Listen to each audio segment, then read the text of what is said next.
because of women's rights, but the main impetus to this whole gathering here is probably anti-Trump, because we're afraid of what he's going to do for civil rights, voting rights, all of that. I think that's what we're all here for. I don't think it's just women's rights here.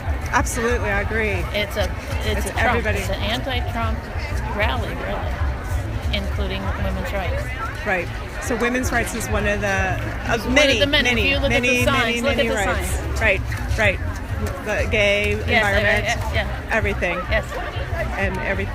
So what is if there's one thing that keeps you up at night, what's the one thing that really frightens you or worries you or? Losing our democracy. Okay.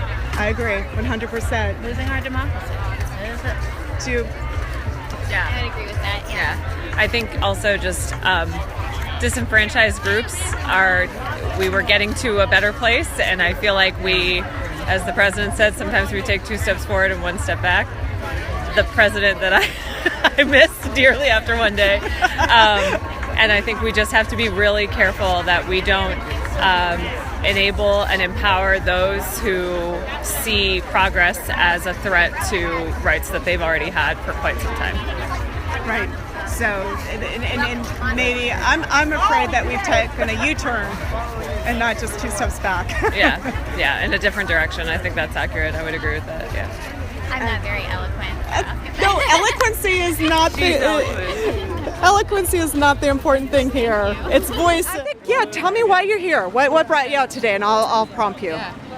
I came because I have the privilege of being able to be here, and I wanted to speak and share my voice for people that can't be here.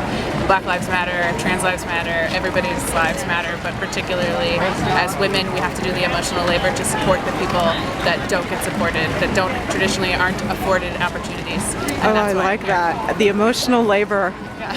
Yes. Absolutely. It's all about emotional labor. Someone I interviewed earlier said if women's rights are trampled, all rights are trampled, and the world is going to lose. Absolutely. I mean, people are capable of love and care, but I feel women uniquely know how to love and care even when people aren't loving and caring for them, and that's why I'm here today, because I feel like I have the power, I have the privilege, I need to be able to tell people that I'm here with them.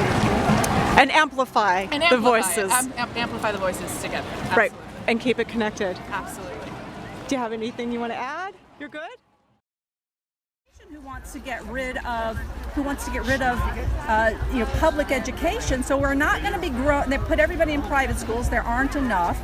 But private schools, my kids are in private schools, they are not tech oriented. Right. So we're not going to be growing the next generation of tech people. We are not going to be, without H-1B visas, able to bring people with tech skills in from India or whatever. So we're going to be killing Microsoft, Google, all the, they should have.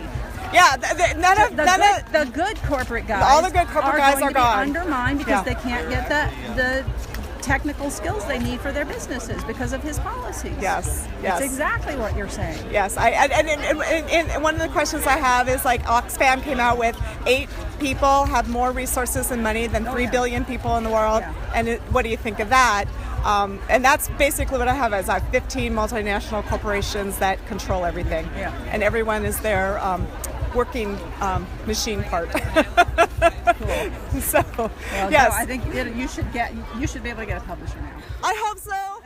Let me make sure I got. Okay, tell me your names and what brought you out here today. So I'm Kristen. This is Elizabeth, Stephanie, and Priyanka, and we're here today because we're not happy with what's gone on in our government and where we are today with the election of Donald Trump and the swearing in. Not happy, I think, is an understatement. I would say I'm pissed. I'm pissed. I've lost some sleep. Outraged. I felt like there was a rumbling against women and rights and the underclass, and it's just come to a head. What is the most terrifying thing about the choice that's been made and the reality we've just entered? I don't think we even know what the most terrifying thing is, but it's all terrifying. It's like killing us with popcorn. It just keeps coming. It comes and comes and comes. When is it going to end? I love that, killing us in popcorn. Yeah, I would say that's the main fear is that something worse is going to happen. You keep thinking, oh, well, the worst is over, and it's probably not over.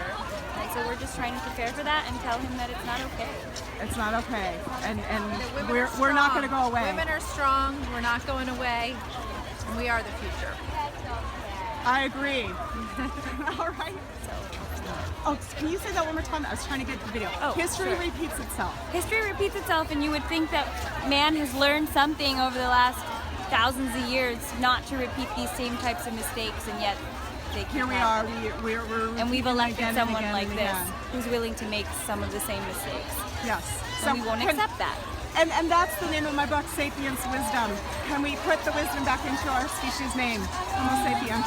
Oh, I like that. Homo sapiens. Yes, that's the name.